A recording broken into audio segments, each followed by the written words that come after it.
믿음 세는 어디서 났는가 하면 요즘 JTBC인가 그 토요일하고 일요일 드라마가 나왔는데 그 드라마 제목이 뭔가 하면 드라마 제목이 힘센 여자 강남순. 혹시 보신 분 있어요? 지난 10월 7일부터 했는데 제가 요즘 뜨고 있는 드라마가 뭔지 이렇게 인터넷에 검색했는데 여기 뜨더라고요. 그래서 제가 제목을 카피했습니다. 힘센 아니 믿음 센 학생 청년. 이 힘센 여자 강남순은 강남 일대를 중심으로 해서 벌어지는 신종 마약 범죄 집단의 실체를 파헤쳐서 그들을 징벌하는 그런 아주 대단히 힘이 있는 그런 드라마입니다. 악당들, 그 빌런들을 찾아서 처단하는 그런 드라마입니다.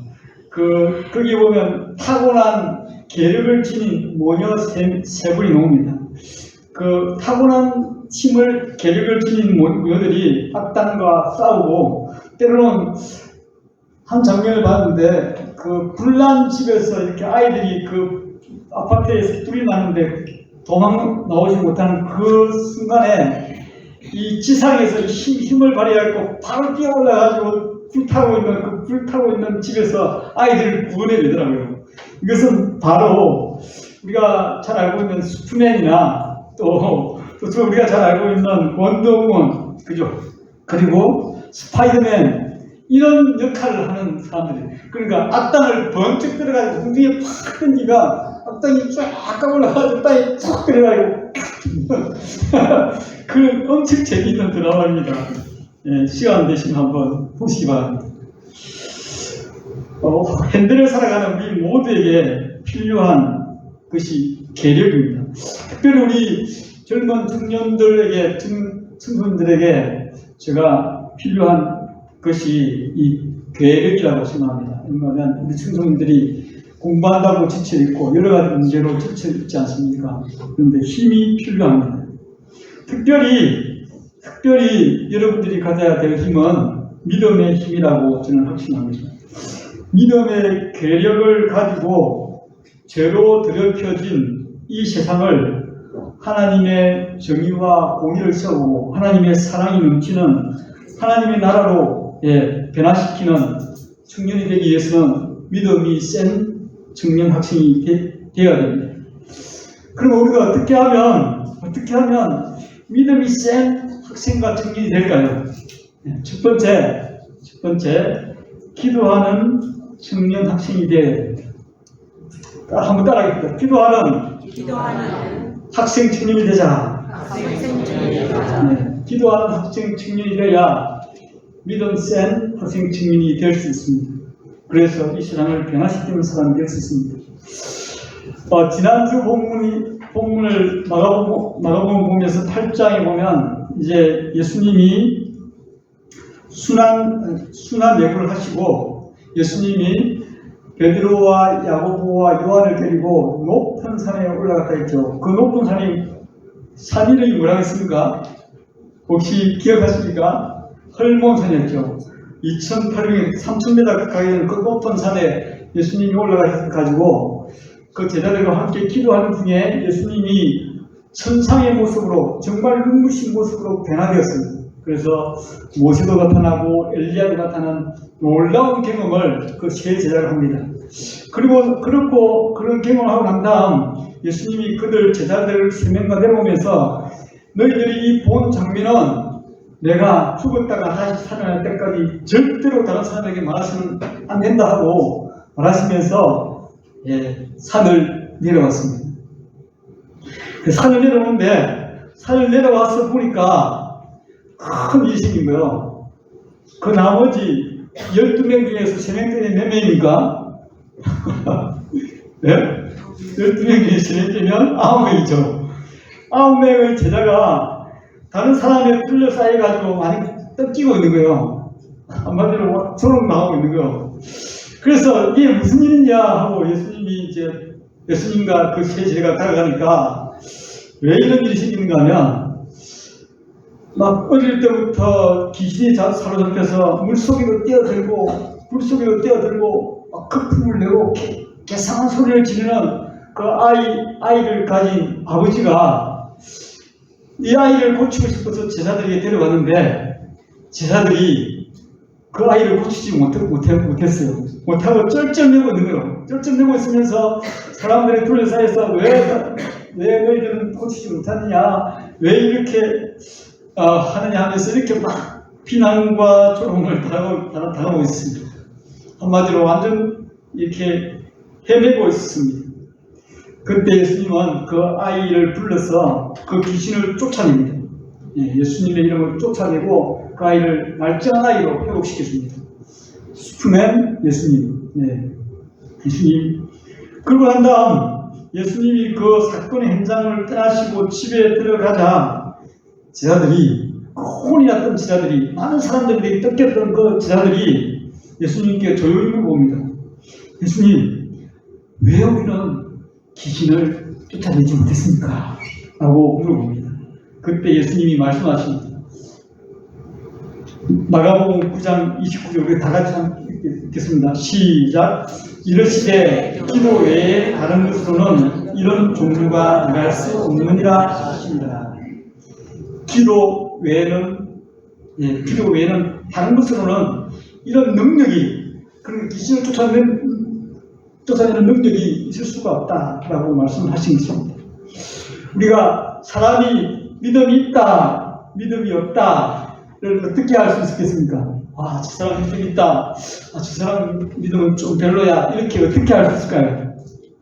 어떻게 알 수 있는가 하면 바로 그 사람이 하나님께 엎드려 기도하는 사람인가 아닌가를 보면 압니다.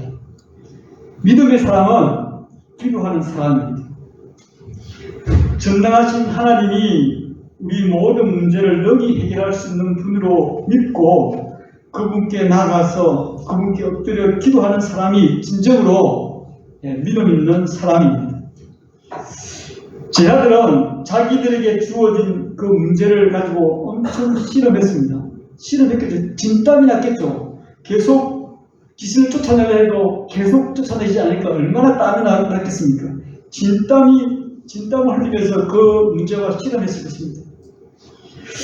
우리 모두도 사실은 제자들보다 더 많은 문제 속에 살아갑니다. 더 많은 문제 속에 살아가지만 이상하게도 제자를 닮았는지 모르겠지만 제자들처럼 기도하지 않고 그저 문제와 실험하면서 끙끙거리며 살아가는 우리의 모습이 아닙니까? 저는 최근에 여러분들에게 솔직하게 말할 수 없는 그 문제, 자주 제가 실패하는 문제가 있습니다. 그 실패를 당하면서 왜 나는 계속 이 문제에 대해서 실패할까? 그러면서 제가 회왕산에서 운동을 하면서 왜 하나님, 저는 계속 이 문제에 대해서 계속 실패할까요? 라고 물었을 때 하나님이 저에게 이렇게 말했습니다. 네 그 문제에 대해서 심각하게 기도해봤나요? 기도하지 않았지 않나요? 제가 계속해서 그 문제에 실패하고 넘어졌던 것은 기도하지 않았기 때문입니다. 그래서 하나님, 제가 이제 그 문제가 다시 제게 발생할 때 지금 제가 기도함으로 이기는 사람이 되겠습니다 라고 기도하면서 산을 내려온 적이 있습니다. 우리가 살아가는 세상 가운데 여러 가지 수많은 문제를 당하지 않습니까? 특별히 우리 청소년들에게는 학업의 문제, 또 입시의 문제, 또 취업의 문제, 결혼의 문제, 또 건강의 문제, 친구 관계의 문제, 이런 모든 수많은 문제들이 우리를 힘들게 하고 있습니다.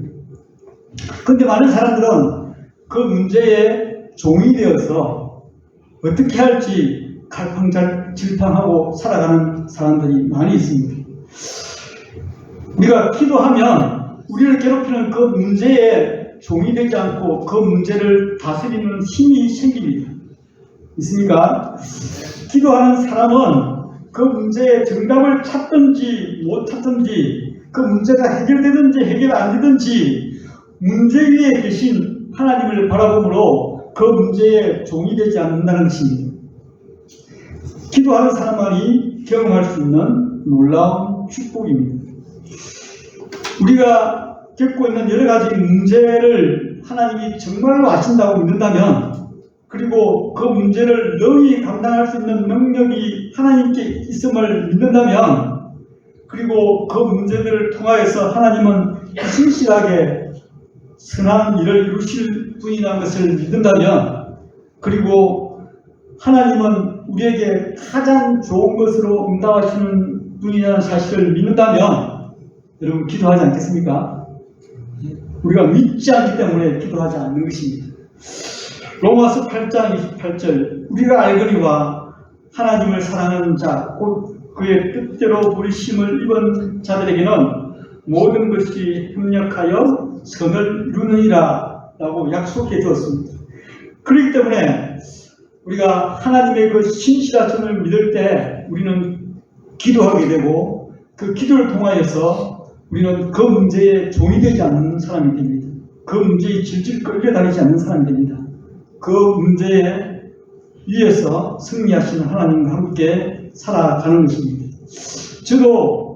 저도 저에게 문제가 많이 있습니다. 저를 고민하게 만드는, 저를 안타깝게 만드는, 저를 힘들게 만드는 문제가 많이 있습니다. 특별히 성도님들의 변화에 대해서 저는 굉장히 많이 고민이 되고, 모든 것이 목사의 책임같이 느껴져요. 어떤 사람이 변화가 돼야 되는데, 어떤 사람이 성숙해야 되는데, 어떤 사람이 구원받아야 되는데 하는 그런 엄청난 문제들이 저를 억누르고 있을 때, 이 문제에 대해서 하나님께 기도하자 할 때 그 짐이 가벼워지는 것을 느끼게 됩니다. 제가 저지르는 어리석음, 제가 저지르는 미련함이 있다면 그것은 단 한 가지, 기도하지 않는 것입니다. 그리고 또 기도하는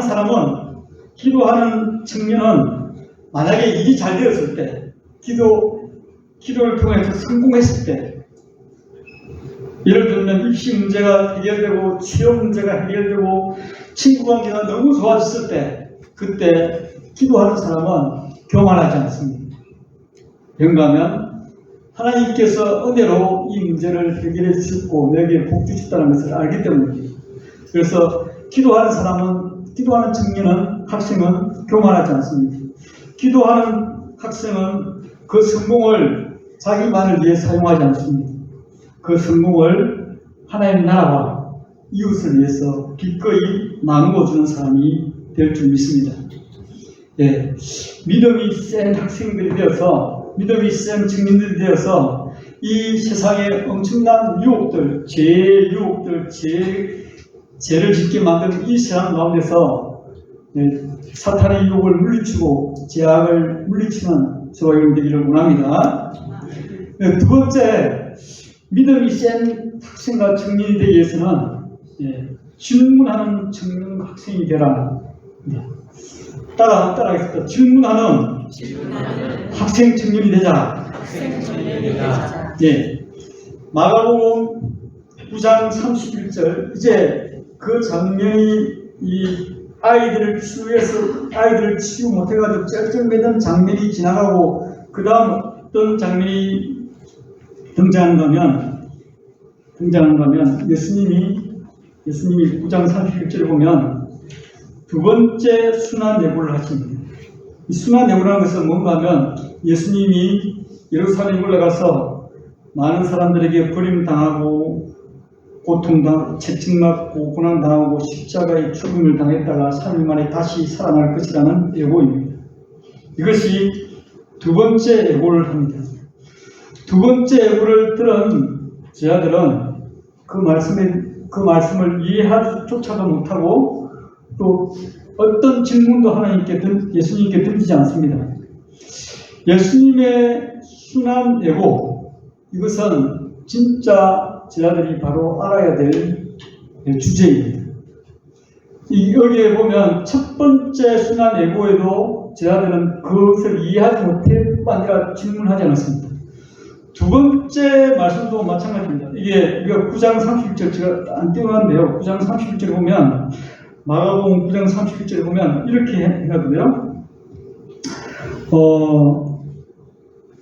이런 제자들을 가르치며 또 인자가 사람들의 손에 넘겨져 죽임을 당하고 죽은 지 3일 만에 살아나리라는 것을 말씀하셨기 때문이다. 그러나 32절 보면 그러나 제자들은 이 말씀을 깨달지 못하고 묻기도 두려워하더라 라고 했습니다. 첫 번째 예고도 두 번째 예고도 그들은 전혀 질문하지 않았다는 것입니다. 정말 안타깝게도 우리 교회 다니는 학생 친구들도 저에게 질문하지 않습니다. 구원에 대해서, 죽음에 대해서, 하나님 나라에 대해서, 종말에 대해서 저에게 어느 누구도 질문하지 않더라고요. 얼마나 슬픈 해친지 모릅니다.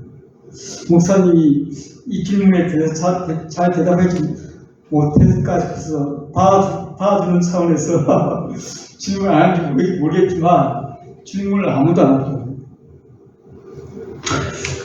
제가 이렇게 설교를 준비하면서 왜 질문하지 않을까? 우리 학생들이 왜 질문하지 않을까? 우리 성도들이 왜 질문하지 않을까? 고민하게 됐습니다.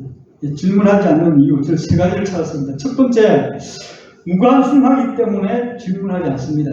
별로 그 주제에 대해서, 그 일에 대해서 별로 관심이 없기 때문에 나의 이익과 전혀 상관없고 내가 바라는 것과 전혀 상관없는 별로 관심이 없기 때문에 질문하지 않습니다.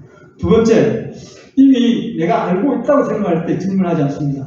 내가 계속 교회 다니는데 구원에 대해서, 죽음에 대해서, 하나님 나라에 대해서 내가 안다고 생각하고 있습니다. 그렇기 때문에 질문하지 않습니다. 세 번째, 왜 질문하지 않는가? 여기에 많은 사람들이 속해 있는데요. 괜히 질문했다가 창피당할까 싶습니다. 질문하지 않는 것입니다. 우리가 진짜 질문할 때가 있는데요. 자신의 이익이 걸린 문제일 때, 그리고 진짜 자기 생사가 걸린 문제일 때는 기를 쓰고 질문합니다. 회사에서 보너스가 다른 사람보다 좀 적게 나오면 왜 나는 이렇게 적게 주냐고 기를 쓰고 질문하죠. 자기 이익과 자기 생사에 걸렸다는 문제를 보면 그게 우리가 기를 쓰고 질문합니다. 분명히 시험을 쳤는데 채점 결과 내가 채점한 거하고 선생님이 채점한 거하고 달랐을 때 학교 교무실에 가지고 선생님 왜 저 점수가 이밖에 안 났냐고 질문하지 않습니까? 저도 그런 경우가 있습니다. 제가 시험을 분명히 잘 쳤다고 생각했는데 B-를 주더라고요. 그래서 제가 왜 교수님 저 답이 왜 이 답안지가 A 플러스 받아야 되는데 B-입니까? 따진 적이 있습니다. 그때 교수님이 이것은 잘못했다고 이게 B 플러스야 그래서 저한테 칭찬을 주더라고요.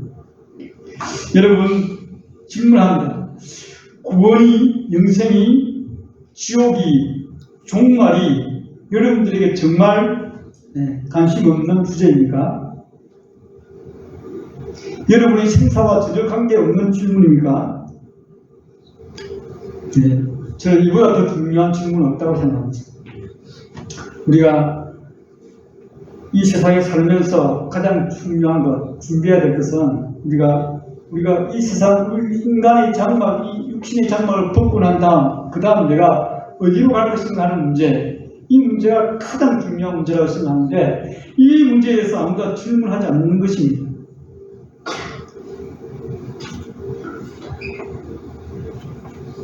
성경은 우리 보고 질문하고 배워서 확신하여 믿음의 소유자가 되라고 말씀합니다.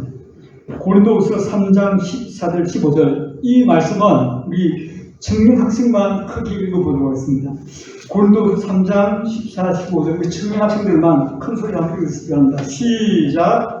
너는 배우고 확신하는 일과 너는 내가 누구에게서 배운 것을 알며 또 어려서부터 성경을 알아나니 성경은 이거로 하여금 그리스도에서 알리는 믿음을 말미암아 또 너희의 지혜가 있게 하느니라. 아멘. 너는 배우고 확신하는 일에 거하라라고 말씀합니다. 우리가 질문해야 정말 배우고 확신하는 일에 거할 수 있습니다. 성경에 대해 질문하는 학생이 되십시오. 성경에 대해 질문하는 청년이 되십시오.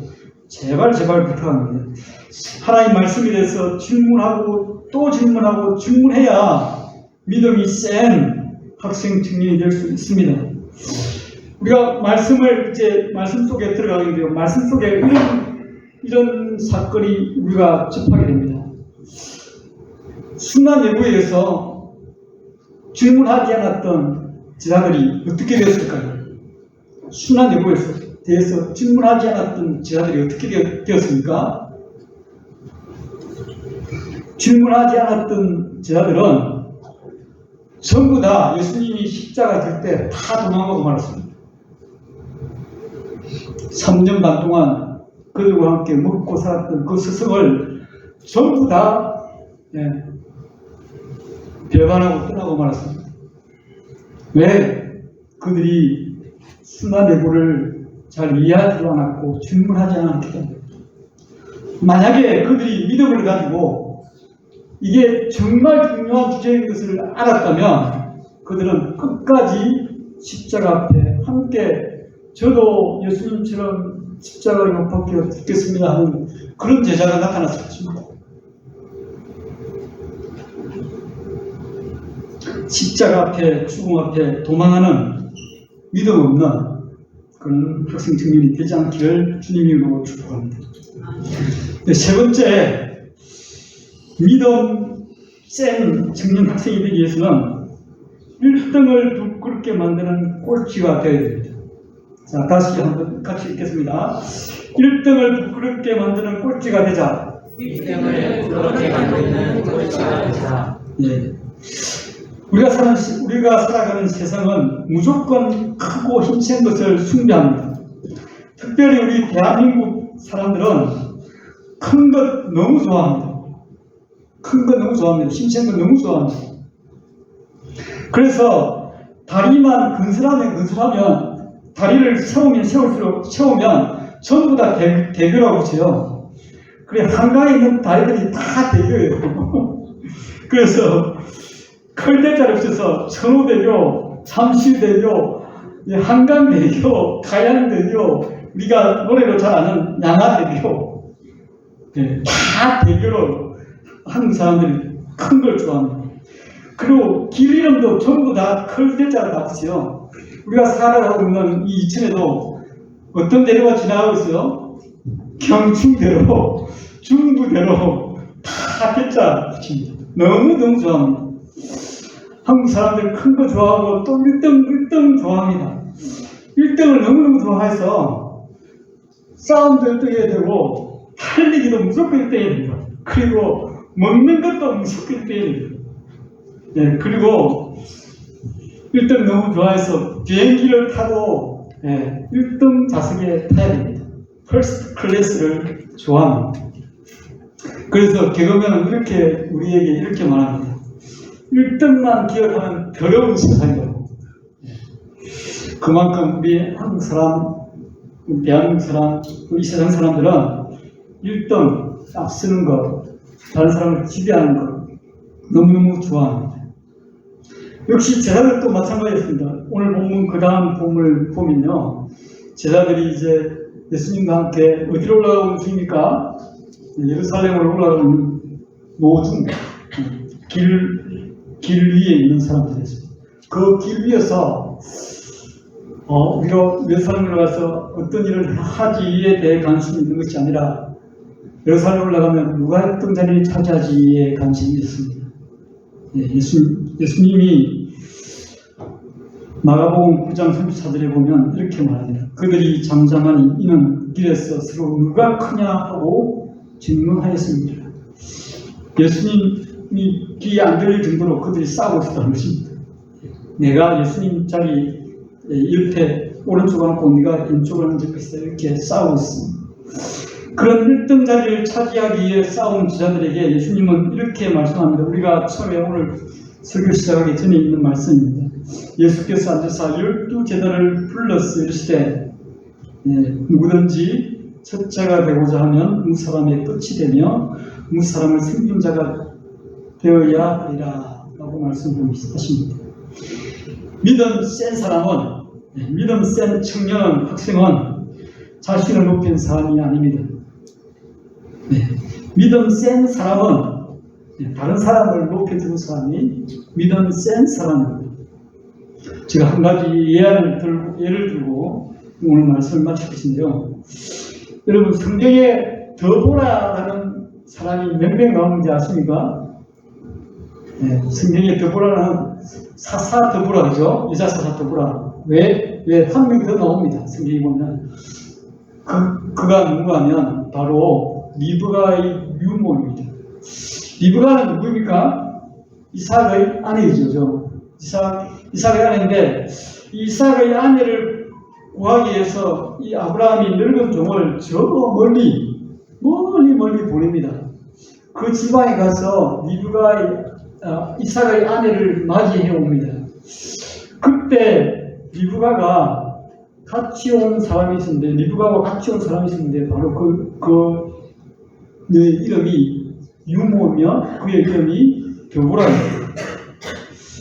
이 더보라가 그 먼 곳을 떠나왔습니다. 먼 곳을 떠나온 리브가는 누구를 의지했을까요?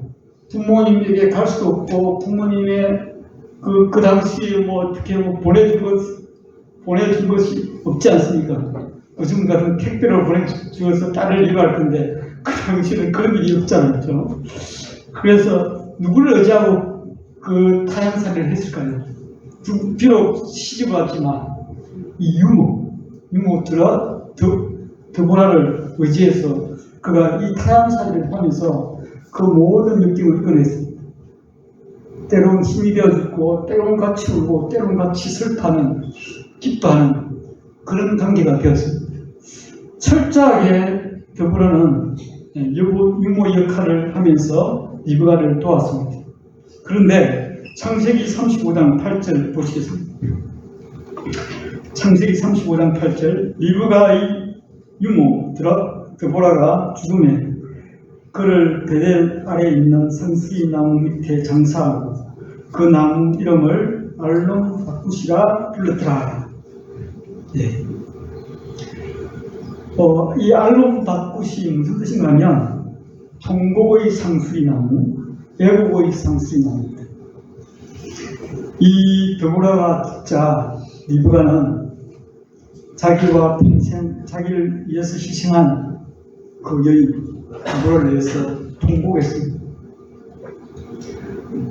이름도 없이 빛도 없이 성경에 이름이 안 나올 뻔한 그 여인인데, 사실은 괴로울 때 유무라고만 이름했지 여기에 탁처럼만 나오고 여기에 딱 한 번 등장하지 않습니다.